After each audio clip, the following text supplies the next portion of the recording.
Shalom jemaat Tuhan, jumpa lagi dalam acara Light of Revival, renungan firman Tuhan yang akan menuntun kita di sepanjang hari ini. Firman Tuhan bagi kita terambil di dalam Hakim-Hakim pasal 16 ayat yang ke-17 dan ayatnya yang ke-20. Maka diceritakannya kepadanya segala isi hatinya. Katanya, kepalaku tidak pernah kena pisau cukur, sebab sejak dari kandungan ibuku, aku ini seorang nasir Allah. Jika kepalaku dicukur, maka kekuatanku akan lenyap daripadaku, dan aku menjadi lemah dan sama seperti orang-orang lain. Lalu berserulah perempuan itu, orang Filistin menyergap engkau Simon. Maka terjagalah ia dari tidurnya serta katanya, seperti yang sudah-sudah, aku akan bebas dan akan meronta terlepas. Tetapi tidaklah diketahuinya bahwa Tuhan telah meninggalkan dia. Belajar menguasai diri. Jemaat Tuhan yang terkasih, Simson adalah seorang nasir Allah untuk menjadi hakim atas bangsa Israel. Sebagai seorang nasir, Simson mendapatkan kekuatan dari Allah, sehingga memampukan Simson dapat mengalahkan singa dengan tangannya sendiri. Bahkan dia juga mampu mengalahkan orang-orang Filistin, dan ada berbagai hal-hal yang luar biasa yang dilakukan oleh Simson. Namun sayangnya di akhir dari hidup Simson akhirnya kehilangan kekuatannya. Bahkan ia harus dibelenggu, dipenjara, dan dicongkel matanya serta dipermalukan di depan orang kafir. Semuanya ini bermula ketika Simson jatuh cinta dengan seorang perempuan bernama Delila. Dan karena itulah Simson tidak mampu menguasai dirinya sehingga tunduk pada bujukan Delila untuk supaya mengetahui di mana letak kekuatan Simson. Sampai akhirnya Simson memberitahukan di mana letak kekuatannya. Dan saat Simson memberitahukan di mana letak kekuatannya, saat itu Simson telah melanggar sumpah perjanjiannya dengan Allah, dan Allah telah meninggalkan akan dia. Sehingga akibatnya ia harus dipenjara, ia dicongkel matanya, bahkan ia dipermalukan di depan orang kafir, dan Allah meninggalkan dia. Saudara, apa yang terjadi dengan Simson ini juga banyak terjadi saat ini.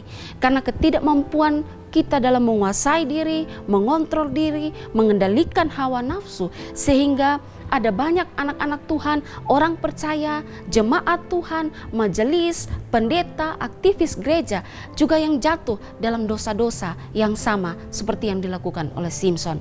Ada pendeta yang sudah melayani bertahun-tahun, punya gereja yang besar, tapi hidup dalam perselingkuhan. Ada majelis yang aktif melayani, tapi juga hidup dalam perselingkuhan.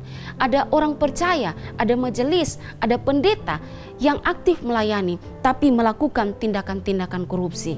Hal ini disebabkan karena ketidakmampuan di dalam menguasai diri, mengontrol hawa nafsu yang ada di dalam diri sendiri. Bahkan juga ada anak-anak Tuhan, pemuda-pemudi Kristen yang karena sudah jatuh cinta, tidak peduli lagi apakah orang yang dia cintai itu adalah anak Tuhan, seiman atau bukan orang percaya. Mereka tidak lagi mempedulikan itu. Yang penting cinta, sehingga akhirnya mereka mengabaikan nasihat orang tua, pembina-pembina rohani, bahkan mereka mengabaikan nasihat firman Tuhan yang akhirnya membuat mereka meninggalkan akan Tuhan. Saudara, nasihat firman Tuhan di dalam Amsal pasal 25 ayat yang ke-28 berkata, orang yang tak dapat mengendalikan diri adalah seperti kota yang roboh temboknya. Di dalam ayat ini, tembok digambarkan sebagai batasan yang memberikan keamanan dan ketentraman bagi penduduk sebuah kota. Apabila tembok itu telah runtuh, maka penduduk di dalam kota tersebut menjadi tidak aman. Ini artinya bahwa orang yang tidak dapat mengendalikan dirinya akan membuat iblis dengan mudah menyerang dan menyeretnya ke dalam dosa. Karena itu saudara, penting sekali bagi kita semua untuk mengendalikan diri. Penting sekali bagi kita semua untuk dapat menguasai diri kita, mengendalikan hawa nafsu kita, supaya iblis tidak menyeret kita masuk ke dalam berbagai-bagai perbuatan dosa. Karena itu penting bagi kita untuk belajar menguasai diri, untuk belajar mengendalikan diri, mengendalikan hawa nafsu kita, sehingga iblis tidak mudah menyeret kita di dalam berbagai perbuatan-perbuatan dosa. Kiranya firman Tuhan pagi ini dapat menyadarkan kita dan kita mau berdoa sungguh-sungguh supaya Tuhan menolong kita agar kita mampu senantiasa mengendalikan diri, menguasai hawa nafsu kita. Kiranya firman Tuhan pagi ini dapat memberkati kita. Amin. Mari kita berdoa. Tuhan, kami bersyukur untuk firman Tuhan pada pagi hari ini. Tolong kami Tuhan untuk kami bisa belajar menguasai diri, mengendalikan diri kami supaya kami tidak terseret di dalam berbagai perbuatan-perbuatan dosa. Tolonglah kami semua ya Tuhan. Terima kasih Tuhan Yesus. Amin. Jemaat Tuhan yang terkasih, mari jadikanlah firman Tuhan sebagai pelita dan terang bagi jalan hidup kita. Tuhan Yesus memberkati kita.